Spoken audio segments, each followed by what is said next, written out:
Hello, my name is Jeff Messier. I'm a professor of electrical and computer engineering in the Schulich School of Engineering, and this is Module 2 in our Circuits 2 video lecture series.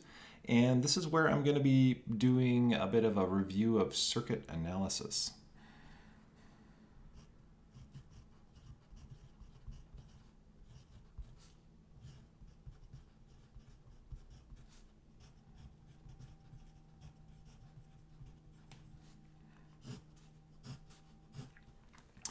Now, this is a review because a lot of the stuff I'm going to be talking about you would have covered in your first circuits course, and we're going to start right back at the fundamentals and talk about Kirchhoff's voltage law and Kirchhoff's current law.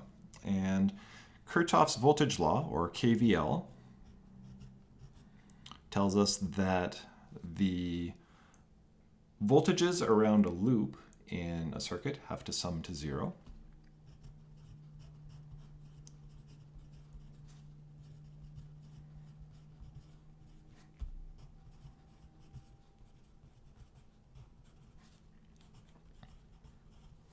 And Kirchhoff's current law says that the currents in and out of a node on a circuit, which is basically a point where a bunch of components connect together, the currents into and out of a node also have to sum to zero.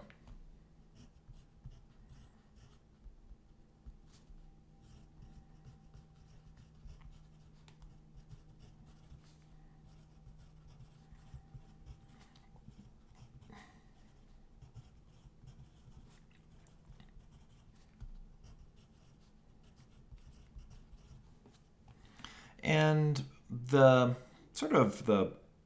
first or most straightforward application of these two laws is when we look at resistors in series and resistors in parallel and come up with an equivalent resistance for these series and parallel configurations. So specifically, let's look at series resistance first.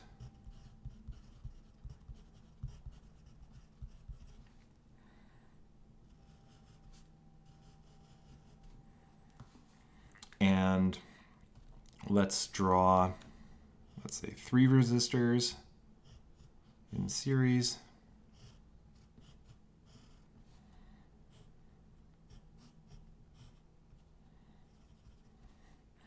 And so the total voltage drop across this circuit is just V. And I'm going to call each of these resistors R1, R2, and R3. If the flow of current is in a clockwise direction in this circuit, then the voltage drops will have the following polarities across each of these resistors.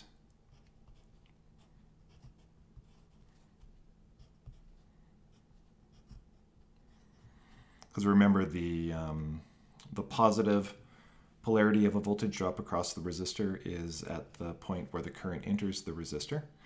And Kirchhoff's voltage law says that the sum of all of these voltages around the loop have to equal 0. Or, in other words, the overall drop across this, these two terminals has to equal the voltage drop across resistor 1 plus the voltage drop across resistor 2 plus the voltage drop across resistor 3. And using Ohm's law, this means that resistance 1 times the current plus resistance 2 times the current plus resistance 3 times the current is equal to the overall voltage drop. And this is just the same current flowing through all 3 of these resistors.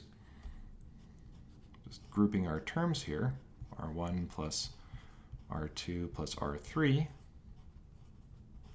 times I, shows us that we can basically take the summation of these resistances and combine them together as an equivalent resistance, and then we can write the overall voltage drop is equal to this equivalent resistance times the current. And this is just Ohm's law. So basically what this tells us is that these 3 resistors, or this circuit with these 3 resistors in parallel, can be replaced by a single equivalent resistor,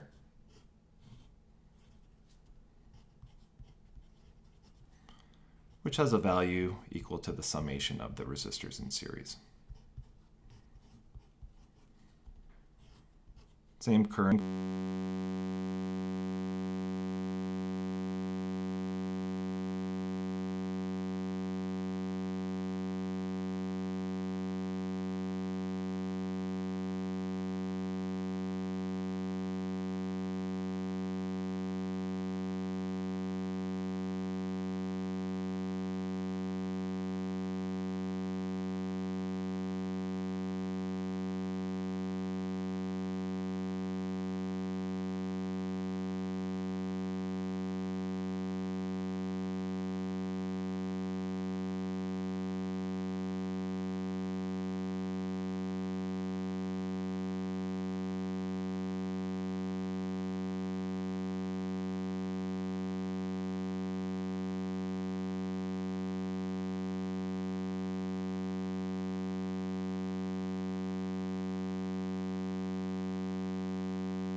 Finally, another handy application of Kirchhoff's voltage law is the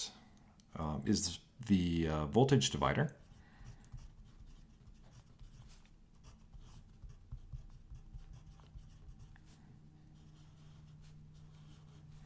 So let's say we've got a circuit with 3 resistors in series again.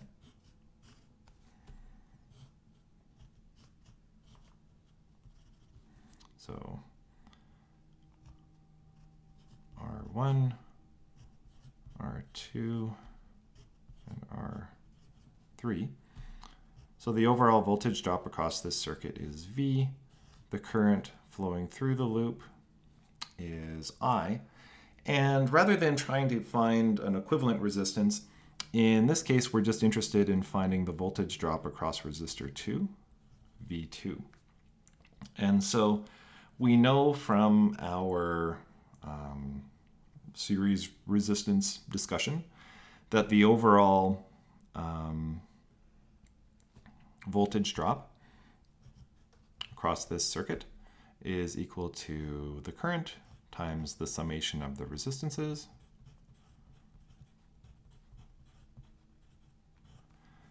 or, in other words, the overall current is equal to the voltage divided by the resistances.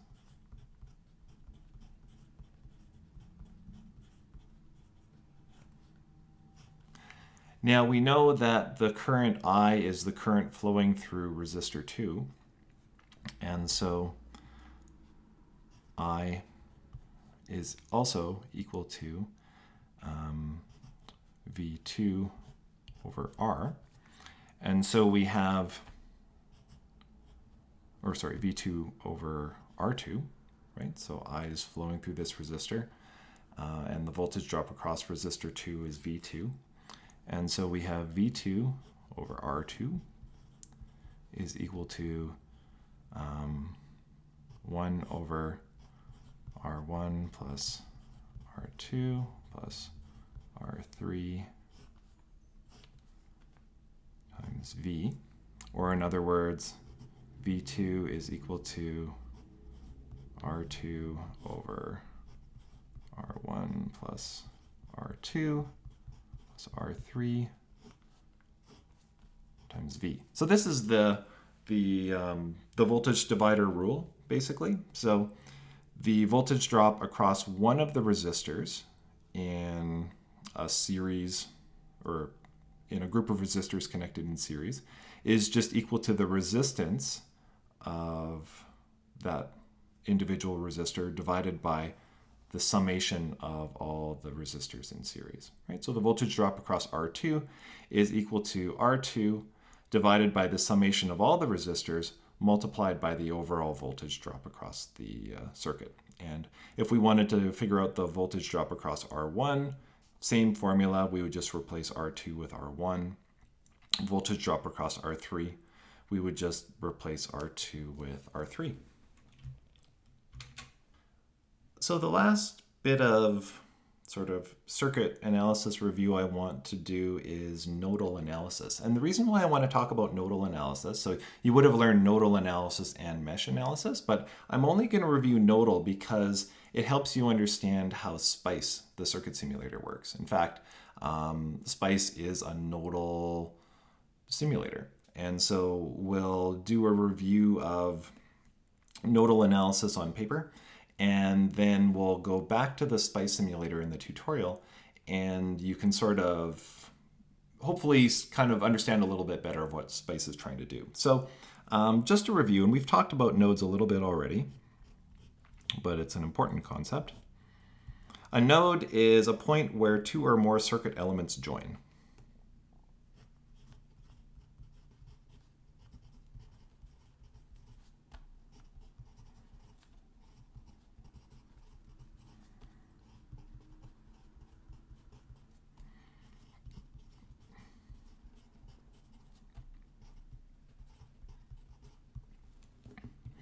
And the reference node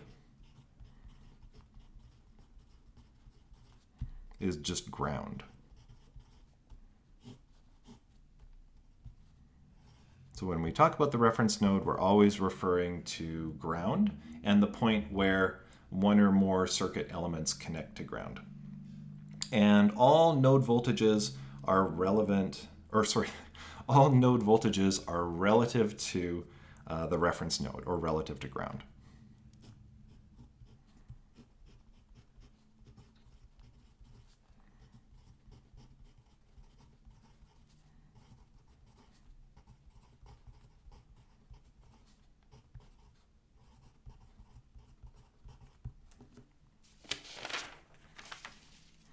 And so what we're going to do is we're going to do an analysis of a resistive circuit using nodal analysis.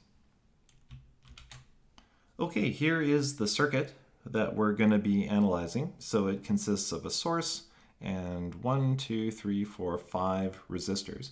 Now in this particular video, I am going to be, there's kind of a lot of stuff to write down. So I will sort of pause the camera, draw the circuit, for example, and then just have the circuit magically appear in front of you kind of instantly, right? Just so we don't waste a bunch of video time just watching me draw the circuit out by hand.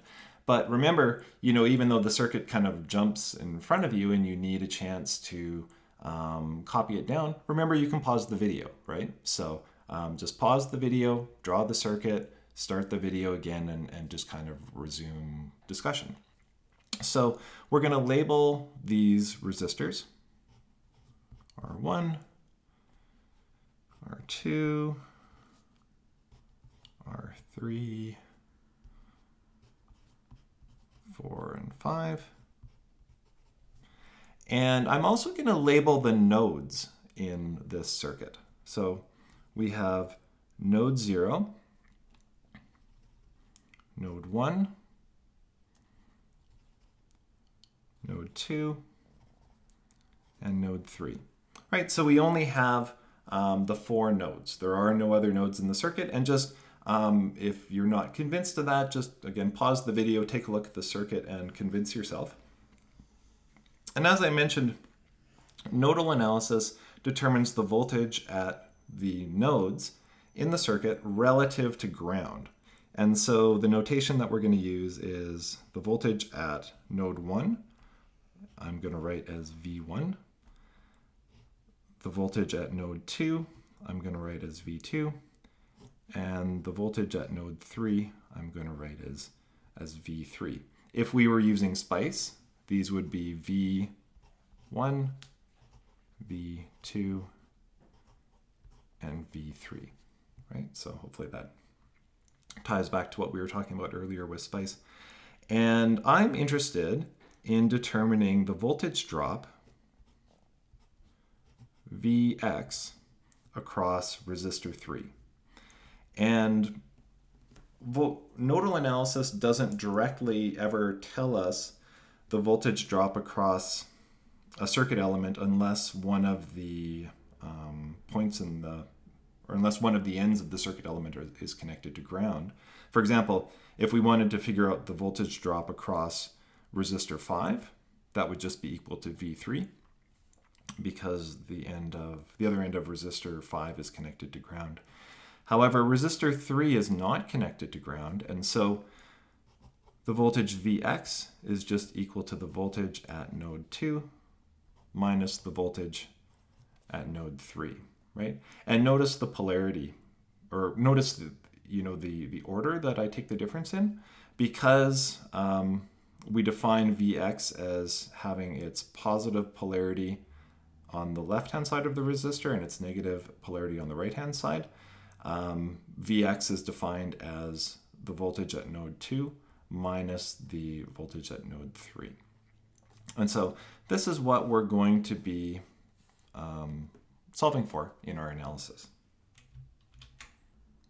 Now, voltage analysis is based on writing a Kirchhoff's current law equation for each node that has an unknown voltage.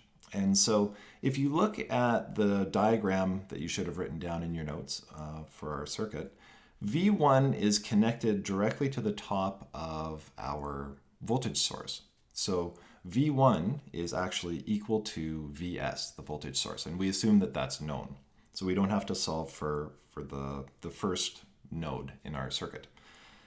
What I've drawn here is sort of a zoomed in view of node number 2. And so the voltage at this point is equal to V2.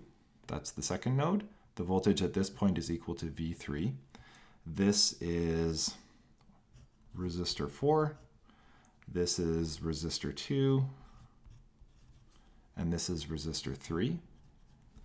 The voltage at this point is V1, but as we've said, this is equal, V1 is equal to Vs, so I'm just going to write that as Vs. Now, I'm going to also write or just draw some currents in here. So let's say the current going into this branch, I'm going to write as IC. I'm going to write the current going into this branch as IB, and I'm going to write the current coming out of this branch as IC. And according to Kirchhoff's current law,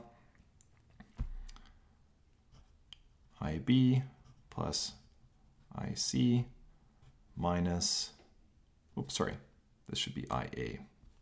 We've already got IC. So this is IC, this is IB, and the current coming down here is IA. So IB plus IC minus IA is equal to 0. Okay, so what I'm going to do is I'm going to use Ohm's law, and I'm going to write the equation for each one of these currents. So B is going in the direction left to right, and so it would create a voltage drop with this polarity across the resistor. And so IB then would be equal to V3 minus V2 over R3. IC is flowing left to right, so it would create a voltage drop with this polarity. And so it is equal to Vs minus V2 over R2. And IA is going to create a voltage drop with that polarity, and it's equal to V2 minus the voltage at this point, which is 0, so I'm not going to draw that because this is ground. R4 is equal to 0. And just manipulating these equations, so we sort of group terms a little bit, this ends up being equal to minus 1 over R4 minus 1 over R2 minus 1 over R3 times V2 plus 1 over R3 times V3 is equal to minus Vs over, actually, I'll write this a little bit differently, minus 1 over R2 times Vs. So you can see what I've done here. I've basically taken all the 1 over resistance terms multiplied by V2 and I've grouped them together. I've grouped all the terms multiplied by V3. There's only one of them, but I put that there. And then I gathered that all on the left-hand side of the equation, and then on the right-hand side of the equation, I put our known terms. So Vs we assume is known, the source voltage is known, and of course we know these resistor values as well. Okay, so I've drawn the diagram now for node 3, the elements connected to node 3. And so we've got resistance 1, resistance 3, resistance 4. The bottom of resistance 4 is connected to ground. This is node 3. This is node 2. this side of resistance 1 is actually node 1. Again, consult that original circuit diagram that you've drawn. And the voltage at node 1 is equal to our source voltage. So that's why I've written that as Vs. And I've drawn the currents on this diagram already as well. So IC is going left to right in the top branch. IB is going left to right in the bottom branch. And IA is draining out the bottom of resistor 4. And so the currents feeding into our node, IC plus IB, minus the current flowing out is equal to 0. Now, IC induces this polarity of voltage drop, and so IC is equal to Vs minus V3 over R1. IB is equal to,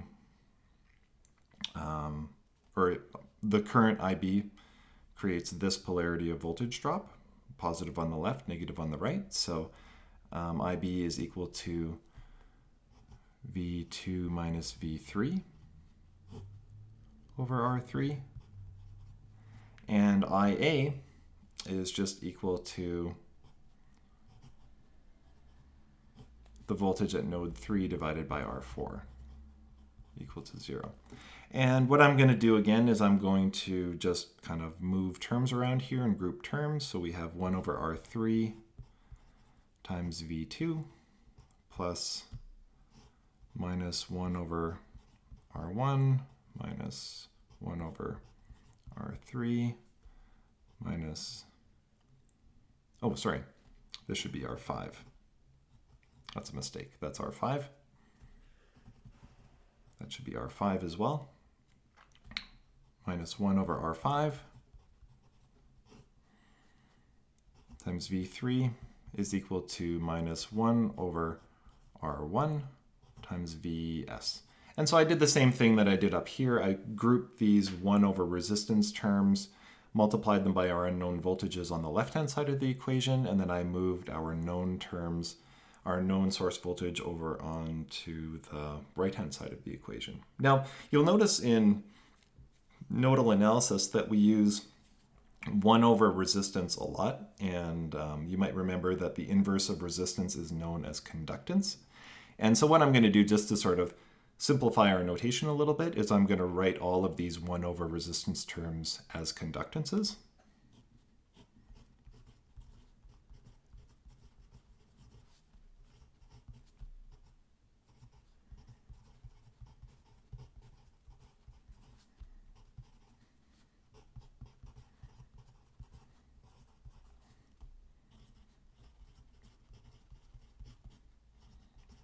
So the inverse of a resistance is known as a conductance. I'm going to use the letter G to denote 1 over R. And so our equations then can be written in a slightly more compact form as minus G4 minus G2 minus G3 times V2 plus G3 times V3 times Vs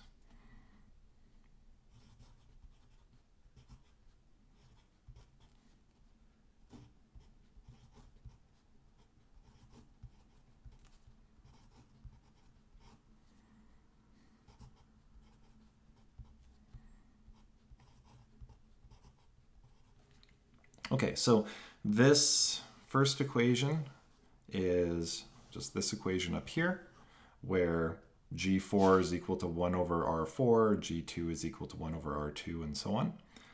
This equation is just equal to this one down here.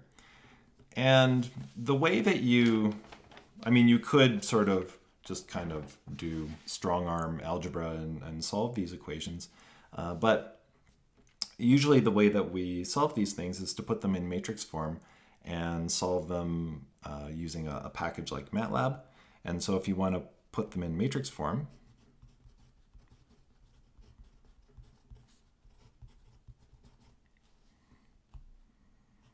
you have a 2 by 2 matrix where your first element is just the negative of the summation of these conductances. Your second element is G3, third element is G3, your fourth element is G1 minus G5.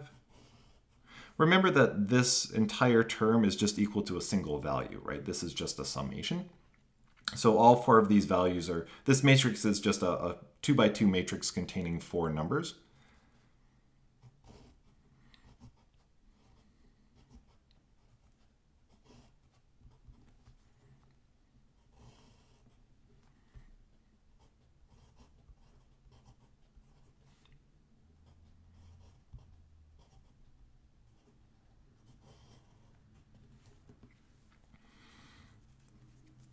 And this right-hand side is just, again, equal to our known conductance multiplied by our known source voltage. Let's call this matrix A. Let's call this vector Y. Let's call this vector V. And if we want to solve for V, V is equal to, whoops,